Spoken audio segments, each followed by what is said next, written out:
What's going on, everyone? It's another episode of the WVSports.com podcast. The Mountaineers concluded their regular season at 6-6 with a 52-15 loss to Texas Tech on the road today. Mountaineers were largely uncompetitive for this one. Texas Tech's offense scored, I believe, on their first 7 drives of the game. West Virginia's offense really looked like they never got off the bus, but with the exception of Jaheim White and C.J. Donaldson. So, Keenan, not the way West Virginia wants to end their regular season, to say the very least. It was ugly. It wasn't good. What are your thoughts on the loss? I mean, I said it in my post-game observations, and I mean, it's just unacceptable. I think that everyone that watches this game, coming into this game knew that this wasn't the best matchup for West Virginia's defense. With what Texas Tech can do, spread the field, throw the football, you expected West Virginia to give up yards. You expected Texas Tech to score points. I thought the defense hung in there early. Held them to 2 field goals in the red zone, but the offense I don't even think they got off the bus. I think that it was a largely uninspired effort, and you can hang your hat on the second half all you want. And I do think that, there deserves something to be said that the team came out and, showed that they had a pulse a little bit in the second half. But you're down 35-3 at the end of the half. You give up 29 points in a quarter. Texas Tech scored on 9 of 10 possessions in this game, and the one was a kind of a fluky interception. I don't count the kneel down. It was about, they were about to score again if they didn't stop them there. They were at the 10 is where the ball got picked off. I don't count the kneel down at the end of the game, but they scored on 9 of 10 possessions. Absolutely dominated this football game on both sides of the ball. I thought that West Virginia had a chance to potentially throw the ball on them with how they've struggled. They weren't able to get anything going. They couldn't run. They really had no rhythm on offense at all. It just seemed very difficult really from the start, and it was a struggle. This team couldn't get things together, really kind of just weren't there. It just was a really, really poor performance in a game that, in the grand scheme of things, West Virginia wasn't going to go to Arlington if they won. West Virginia wasn't going to do quite a few things had they won this game, but you could have showed some pride. I thought they showed pride against UCF at home. This game was just lackluster, and it's not going to help the frustration of the fan base, which is already at a fever pitch. I think there's some real questions to ask, whether or not, not only, in terms of Neil Brown's security, but just this program moving forward. You're 37-35 now, 6 years into this. You've beaten only a handful of teams this season over those 6 years that have even finished the season, with an over 500 record. You look at West Virginia's record this year, and, I'm not trying to pour salt in the wound, but you have 6 wins. You haven't beaten a single team that is going to finish the season with a winning record. Even if Kansas or even if Cincinnati beats TCU, they're still 6-6, and that's your best win. And I think that, it's not just the fact you're not beating those teams; it's the fact you're largely uncompetitive. 5 of those 6 games that West Virginia lost, double-digit games. I would argue probably 4 of the 6 you weren't even competitive in. Maybe you give them Baylor with the way they battled back in that game, but it's not acceptable at this point. And I think that everyone in the program knows that. I'm not saying anything they don't know. And something's got to change. The rubber's got to meet the road at some point, and you can't keep having these embarrassing losses. West Virginia's went down to Texas Tech. The last 2 times they've been to Texas Tech, they've been outscored an average of 50 to 12.5 points. That can't happen. Texas Tech is a pretty good offense, but Texas Tech is not that many points better than West Virginia as a program. And it's just frustrating, on a lot of different levels for the fan base, and it's hard to blame them. I've said this before. They jumped all in with this thing. Give them a lot of credit, but they want their voices to be heard. And, when you go out and lay an egg like this in the last game of the season, when you have a chance to, show some pride on the road against a team that has had your number at times recently, and you do this, 35-3 at half. Ooh. Come on, man. Yeah. For me, I think that you're exactly right, Keenan, that at some point something's got to change because this is just terrible. I mean, I there's no other way. Like, we've tried to, I think, be nice at times, especially with certain subjects around this program. And there's been times in games where we've seen that excuses were valid. There's no excuse for what took place today. There's no excuse for that. There's nothing that makes it seem okay. There's no sugarcoating what happened. You got your butt kicked if you're West Virginia, and it wasn't even competitive. Like, they looked like it looked like a minor league team versus a major league team out there just because Texas Tech could do anything they wanted. They scored the 35 points, Keenan, in like 12 minutes and 30 seconds or something like that. It was ridiculous. They scored twice in the last minute and 35, Texas Tech did, because West Virginia couldn't take care of the football. And Garrett Green didn't play his best game. I think Garrett Green not having his best season was kind of a big storyline for where this team was expected to be and where they're not. They finished below that season win total. I know that we both talked about a 6.5. We've been referencing over that kind of the last month. So they finished under that. And it was just like we've said, this loss is a step back before, but this just doesn't even feel like a step back. This just feels like there's clouds, there's storms, and it feels like this is like earth-shatteringly bad. Yeah, and I'll add this, in defense, the one thing I will say in defense of the staff is West Virginia, if they want to continue to get better, it's got to continue to invest in NIL. They've got to continue to do some things that really are outside of the realm of the coaching staff, but you're asking people, people that, pour their hard-earned money into a product that, for lack of a better term, people do not have faith in right now. And I think that it's a difficult situation. There's the financial constraints, in terms of this whole thing. We've discussed this a lot on the message board. I think that Vernon and we've covered it a lot, but, you need better players to win games, but it's not, losing at home to Penn State. Texas Tech's roster is not significantly better than the West. That's what I'm getting to. Losing to Penn State is one thing. Getting just destroyed at home versus Kansas State, and I understand what happened in that game, but still, losing to Baylor the way you did, Iowa State, and then this is the worst one of them all to me. I think that it's a terrible matchup. I agree with Neil 100%, but you expected the offense to come out and score some points. Texas Tech is not running out. That's not Iowa State's defense out there. But today they looked like it. They looked better than Iowa State did against West Virginia. I think that there's just no excuse for that. There just isn't. And you can point to injuries, which West Virginia lost a lot of players again in this game.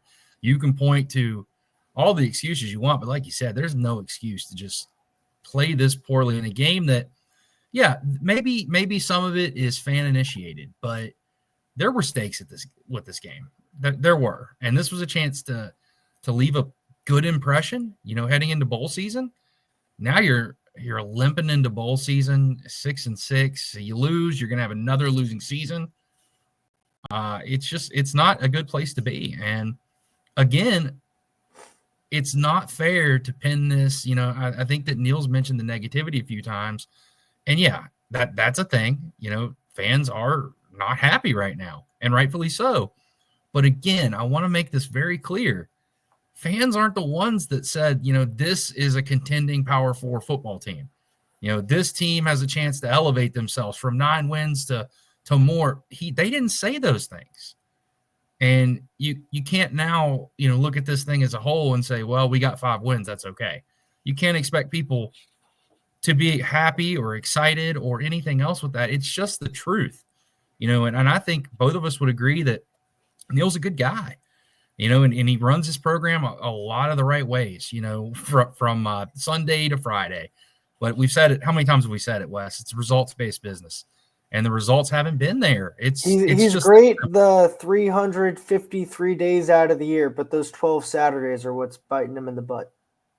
Yeah, and some of it, like today, you even have some procedural stuff. You just looked bad. It just looked bad all around. For me, what was like the deciding, like, what the heck is going on here is when you're down 42-3 and the first play you run on offense in the second half is like a 2-quarterback trick play, and then your backup quarterback gets hurt and is then on crutches. Like that just I don't get it. And then Neil said he wanted to get Nico some playing time, and I mean that's kind of besides the point, but that just kind of felt like what today was. It was just puzzling, and nothing ever worked for West Virginia, Keenan, and that's what the biggest issue for me is that it's game 12. It's like everyone supposed to see some improvement, not this. And it feels like we took a step back. And one thing I wrote in my takeaways is that the one thing West Virginia did not have this year was a road embarrassing loss until now. And that's one thing that they've had in every single year under Neil Brown. If you look at it, I mean, like last year against Oklahoma, I know a couple times at Texas, once at Baylor, and I believe 21. 21 it was. Yeah, so like they've had all these losses every single year on the road where they've just kind of been outclassed. Like this. I mean, it really is just this.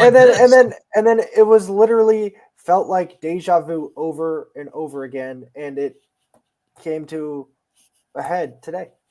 Show me the differences between this, Texas Tech 2022, or Iowa State. It's the same. It's the same thing, dude. It's the same game. It really is. And the game's over before, even I don't know if you felt this way, but when it was 13-3, I felt it was over. Yep. I thought that game was over. I mean, and I'm clearly not a betting expert or anything. I mean, look at my prediction for this season.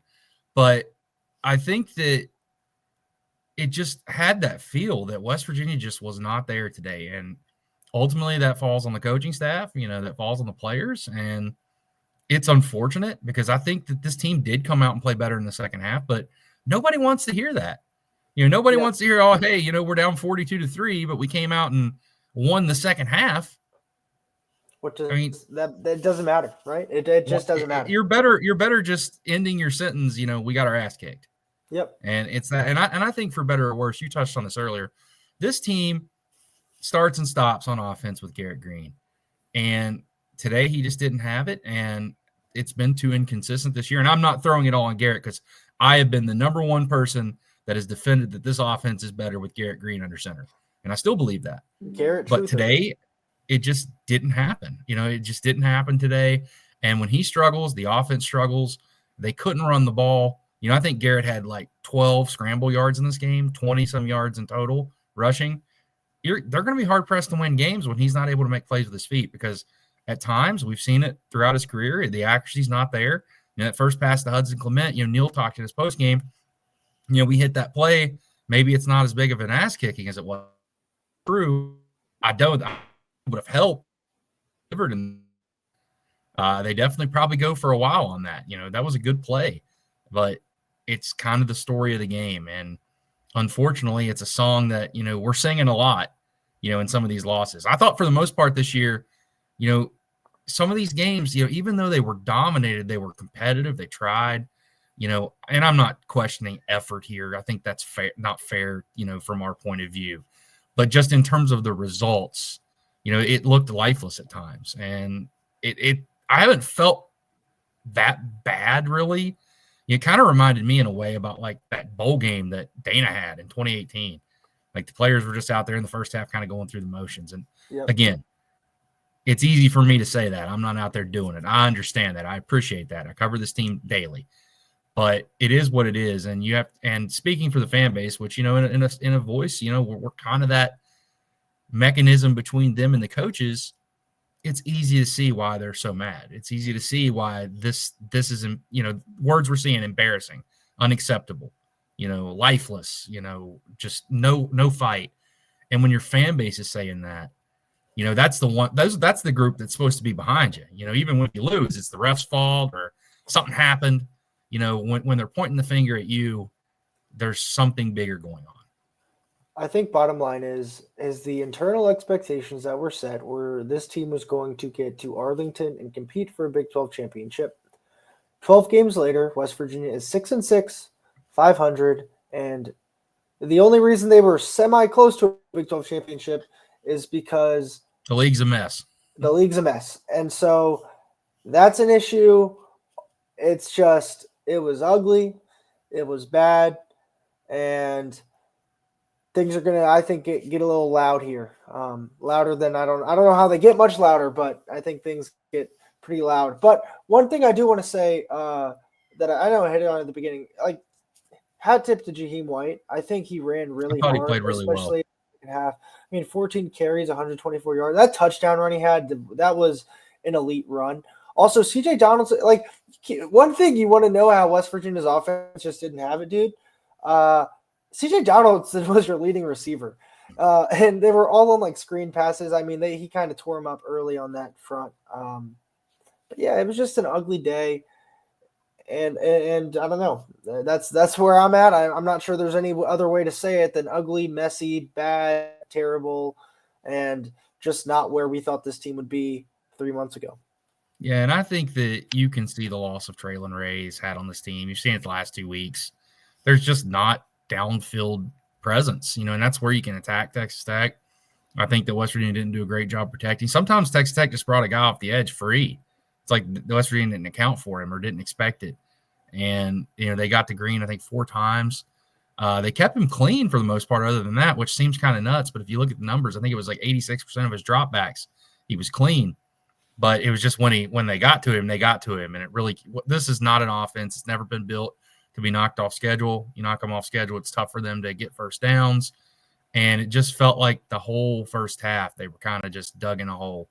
They kind of went to some weird plays in critical situations, that kind of pop pass type deal to Rodney Gallagher, which has not been a great play for them on it third hasn't down. worked like more than twice this year. And some of that is not – it's entirely perimeter blocking. Yeah, it's not – I'm not saying it's Rodney's fault. I'm just saying that they keep going back to this well, and the well is not giving them much water. No, I agree with you. But, I think it's a bigger conversation. I know everyone's going to say, anyone, go anyone else. But, I do think that West Virginia's got some things to address, on their end as well. But overall, you're 6-6. You're a 6-6 football team. It's been about this ride. We realized pretty early that, our 8-9 wins probably weren't happening. But you hope that things would turn and, they could pull off. I think if you just walk away with a few wins, you beat two of those six teams, people are having a different discussion. I think if you beat Pitt, just Pitt, it's a very different season. And I think if you beat one of the two of K-State, Iowa State, as well as Pitt, this is a win of a season. Yeah, and I think you got to credit the fan base again, and I'll say this because I really do mean this. They showed out, man. This season, outside the UCF game, but that was a debacle weather-wise, and people are frustrated, and students are. I get all that, but Iowa State, that atmosphere was incredible. Penn State, that atmosphere was incredible. Even Kansas State had a really lively crowd. They showed up to Pitt. They showed up. They showed up to Cincinnati. You can't continue to disappoint people, and it's that insanity definition we all hear all the time. Yep. At some point, something's got to change, and I don't know the answer right now. Maybe we'll find some answers in terms of whatever's going to happen here in the next week or whatever it is. But today wasn't good enough, and Neil said that. It was his opening line. Today wasn't good enough, and if you have to keep saying that, it's usually a problem. Yeah, and so from here, we are going to go, and we will have all of our post-game content. Some of it's already up. Some of it is scheduled to go up. I promise, and I think you can promise this too, we will give you a basketball podcast in the next few days because they had a week, which we're not going to talk about here. This is only about West Virginia and Texas Tech, but that deserves some talking too. So keep it locked on our website. I know we are having a Black Friday sale. So if you're listening to this and you are not part of our website, head over to any of our social media channels or website. 75% off. Yeah, man, that's a pretty good deal. And so you can get in on all of the chit chat. You can get in on your opinions, others' opinions, hear everything on our message board, as well as get our premium content. So with that, I'm Wesley Shoemaker, joined by Keenan Cummings, and this was another episode of the WVSports.com podcast.